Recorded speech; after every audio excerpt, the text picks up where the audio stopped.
Hello and welcome everyone. नमस्कार सभी साथियों को। आज हमारे इस MCQ नेक्स्ट चैनल पर हम स्टार्ट करने जा रहे हैं RS प्रीलिम्स 2024 के लिए कैप्सूल सीरीज़, जिसका पहला सेशन आज लिया जाएगा। इस सीरीज़ की जो स्पेशलिटी है वो हम आपको बताएं कि जो प्लान है हमारा, नई पहल है ये RS प्रीलिम्स एग्ज़ाम के लिए। रोज़ाना रैंडम MCQs पूछे जाएंगे। रैंडम MCQs से मतलब है कि सभी सब्जेक्ट से एक दो MCQ का रिवीजन किया जाएगा।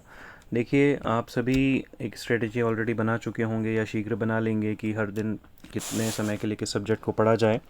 बट एक ये भी कंसेप्ट माना जाता है कि रोज़ एटलीस्ट एक दो क्वेश्चन अगर रैंडमली आपके हर सब्जेक्ट के आपके नज़रों के सामने से निकलें तो उस सब्जेक्ट का टच थोड़ा बना रहता है।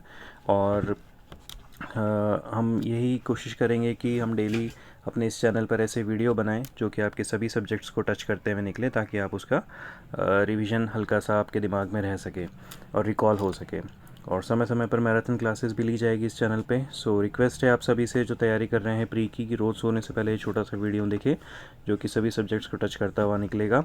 और इसमें कोई बहुत डिटेल एक्सप्लेनेशन या वो नहीं रख रहे हैं, क्योंकि आप डिटेल में पढ़ाई तो ऑलरेडी डिफरेंट सोर्सेज से कर रहे हैं। ये हमारा प्रयास है कि बस एक डायरेक्ट क्वेश्चन और उसका आंसर जो कि आप याद करें।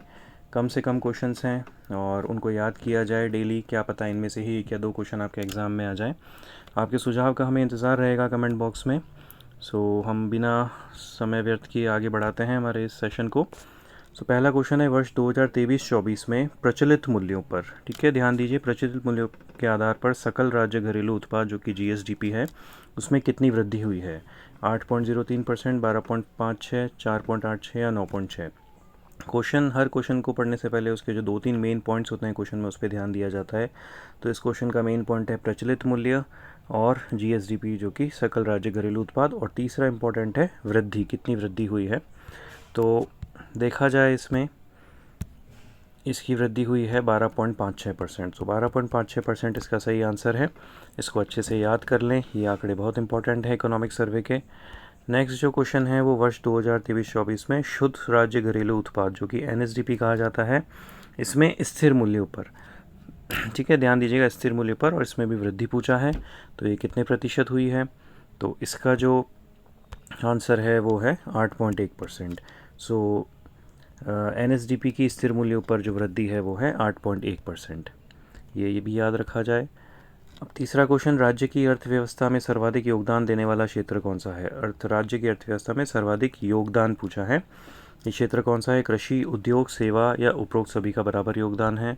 तो इसका हम देखेंगे, इसका जवाब है सेवा। जो सेवा क्षेत्र है उसका सर्वाधिक योगदान है। याद रखा जाए, सर्वाधिक योगदान किसका है? सेवा क्षेत्र का। अगला जो सवाल हम जाएंगे, मिस्र की सभ्यता। मिस्र की सभ्यता निम्न में से किस नदी के किनारे विकसित हुई है? इसके ऑप्शंस है दजला नदी, सिंधु घाटी, नील और पीली नदी। सो मिस्र की सभ्यता जो है वो नील नदी के किनारे विकसित हुई है। याद रखा जाए, नील नदी इसका आंसर है मिस्र की सभ्यता का। अगला सवाल जो है, 16 महाजनपद में सबसे प्रसिद्ध गणराज्य कौन सा था? जो 16 महाजनपद हुए हैं उनमें से सबसे प्रसिद्ध गणराज्य कौन सा था? शाक्य, लिच्छवी, मल या मौर्य? सो इन ऑप्शंस में से जो सबसे प्रसिद्ध है वो उसका जवाब है शाक्य। तो शाक्य जनपद सबसे प्रसिद्ध गणराज्य था 16 महाजनपदों का। अगला सवाल हम जाएं तो पील आयोग के गठन के लिए कौन सा कथन असत्य है? असत्य पूछा है। देखिए, क्वेश्चन में हमेशा ध्यान रखें कि सत्य पूछा है कि यानी ट्रू पूछा है कि फॉल्स पूछा है। तो ये असत्य कथन पूछा है। तो असत्य कथन, ब्रिटिश सरकार ने भारतीय फौज के पुनर्गठन के लिए बनाया, जलियांवाला बाग कांड के बाद बनाया, सेना के रेजिमेंटों को जाति, समुदाय और धर्म के आधार पर विभाजित किया, या 1857 के विद्रोह के बाद किया गया। सो पील आयोग का जो गठन है उस बारे में असत्य ये है कि जलियांवाला बाग कांड के बाद बनाया, ये असत्य है। बाकी सत्य जो ऑप्शंस हैं, जो करेक्ट ऑप्शंस हैं वो है ब्रिटिश सरकार ने भारतीय फौज का पुनर्गठन के लिए बनाया ये आयोग, सेना के रेजिमेंटों को किस आधार पर बांटा। ये देखिए, हर जो ऑप्शन है वो एक नया MCQ बन सकता है कि सेना के रेजिमेंटों को पीला आयोग में किस आधार पर बांटा गया और विभाजित किया। तो जाति, समुदाय और धर्म के आधार पर विभाजित किया। 1857 के विद्रोह के बाद किया गया, ना कि जलियांवाला बाग के कांड के बाद। अगला सवाल है, बंकिम चंद्र चटर्जी ने आनंद मठ उपन्यास किस विद्रोह के संदर्भ में लिखा? देखिए, हर क्वेश्चन को पढ़ते समय उसको ब्रेक करते जाएं, क्या क्या पूछ रहा है बंकिम चटर्जी। और अभी आप जब तैयारी कर रखे हैं कर रहे हैं तो ये भी याद रखें। जैसे ये एक नया सवाल बन सकता है कि आनंद मठ उपन्यास की रचना किसने की, तो सवाल जवाब जाएगा बंकिम चंद्र चटर्जी। अब इस क्वेश्चन में क्या दिया है देखें, बंकिम चंद्र चटर्जी ने आनंद मठ उपन्यास किस विद्रोह के संदर्भ में लिखा? फ़कीर विद्रोह, रंगपुर विद्रोह, सन्यासी विद्रोह या पागलपंथी विद्रोह? दिमाग दौड़ाएं, आंसर सोचें। इसका आंसर है सन्यासी विद्रोह। सो आनंद मठ उपन्यास की रचना की गई सन्यासी विद्रोह के संदर्भ में किसने की गई? बंकिम चंद्र चटर्जी ने की। अगला सवाल है, निम्नलिखित में से किस तोमर शासक को दिल्ली शहर को स्थापित करने का श्रेय प्राप्त है? अनंगपाल, वजात, रुदाने, देवराज? किस तोमर शासक को दिल्ली स्थापित करने का श्रेय प्राप्त है? अनंगपाल को। सूडा ट्रेंच स्थित है, सूंडा ट्रेंच के बारे में सवाल है, कहाँ स्थित है, कौन से सागर? हिंद महासागर, प्रशांत महासागर, अटलांटिक या मैक्सिको की खाड़ी? सुंडा ट्रेंच स्थित है हिंद महासागर में, याद रखिएगा।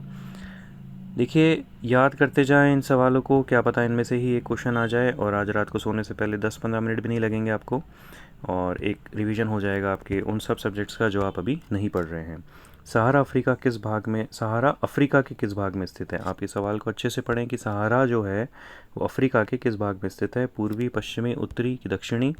सहारा जो है वो स्थित है अफ्रीका के उत्तरी भाग में, डेट इज़ अफ्रीका के नॉर्थ भाग में स्थित है सहारा।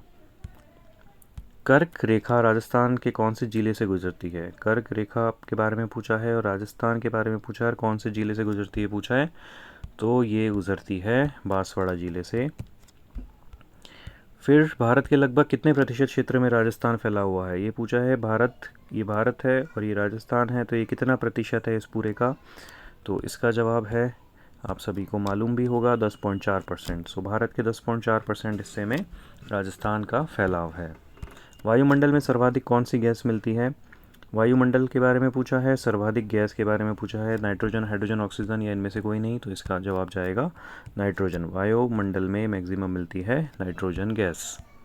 सिंधु घाटी सभ्यता से लेकर गुप्त वंश के नमूनों का संग्रह किस म्यूजियम में है? कहाँ के म्यूजियम में सिंधु घाटी सभ्यता से लेकर गुप्त वंश तक के नमूनों का संग्रह है? कोटा, अलवर, बीकानेर या अजमेर? तो इसका आंसर है बीकानेर में। ठीक है, ये म्यूजियम कहाँ मिलेगा आपको? बीकानेर में। निम्नांकित में से किसे सबसे पहले राजस्थान के राज्यपाल का अतिरिक्त कार्यभार दिया गया? निम्नांकित में से किसे सबसे पहले राजस्थान के राज्यपाल का अतिरिक्त कार्यभार दिया गया? इसका जो जवाब जाएगा वो है स्वरूप सिंह। स्वरूप सिंह जी को सबसे पहले राजस्थान के राज्यपाल का अतिरिक्त कार्यभार दिया गया था। निम्नलिखित में से जिला स्तर पर उपभोक्ता विवादों का निपटारा कौन करता है? देखिए, सवाल को तोड़िए, जिला स्तर उपभोक्ता विवाद। जब आप क्वेश्चन सॉल्व करें पेपर में तो भी आप इस तरीके से अलग अलग अंडरलाइन करें। क्वेश्चन ने पूछा है जिला स्तर के बारे में पूछा है और उपभोक्ता विवादों के निपटारे के बारे में पूछा है, तो कौन करता है ये? तो इसका जवाब है जिला फोरम।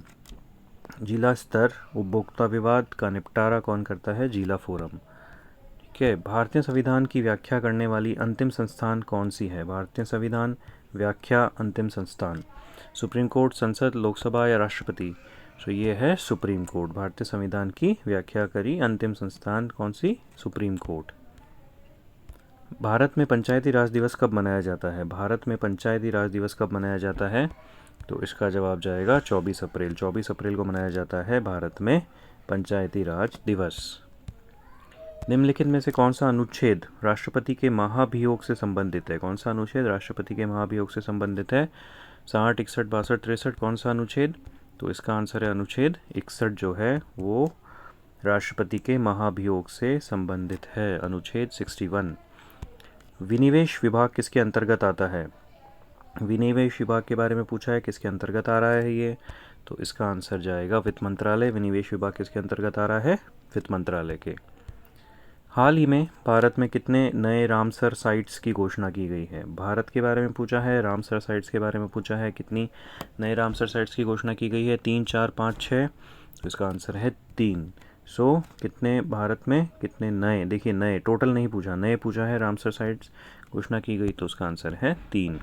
हाल ही में भारत और किस देश ने भारत तो एक है देश, दूसरा कौन सा देश है जिसने जल प्रौद्योगिकी केंद्र स्थापित करने के लिए समझौता किया है? जल प्रौद्योगिकी केंद्र स्थापित करने के लिए समझौता भारत के साथ किस देश ने किया है हाल ही में? इजराइल ने। किसने किया है? इजराइल ने। के 28 जुलाई 2024 को निकोलस मादुरो ने किस देश के राष्ट्रपति चुनाव में जीत हासिल की? नाम क्या है? Nicolas Maduro. कब की? 28 जुलाई 2024 को। कौन से राष्ट्रपति चुनाव में। तो कौन सा, देखिए ये सब भी डिफरेंट डिफरेंट MCQ फॉर्म में आ सकते हैं, इसीलिए हमेशा क्वेश्चन को तोड़ के पढ़ें। सो निकोलस मादुरो किस देश के राष्ट्रपति बने? वेनेजुएला के। किसके बने? वेनेजुएला के राष्ट्रपति बने।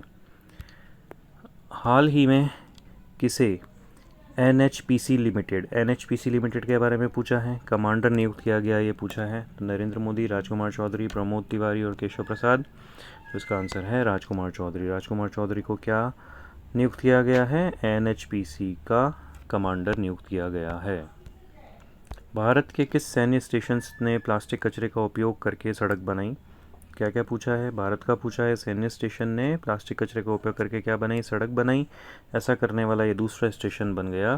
तो अम्बाला, जयपुर, लेह या पुणे? तो इसका जवाब है जयपुर। जयपुर जो बना है भारत का दूसरा सैन्य स्टेशन बना है जिसने प्लास्टिक के कचरे का उपयोग करके क्या बनाई? सड़क बनाई।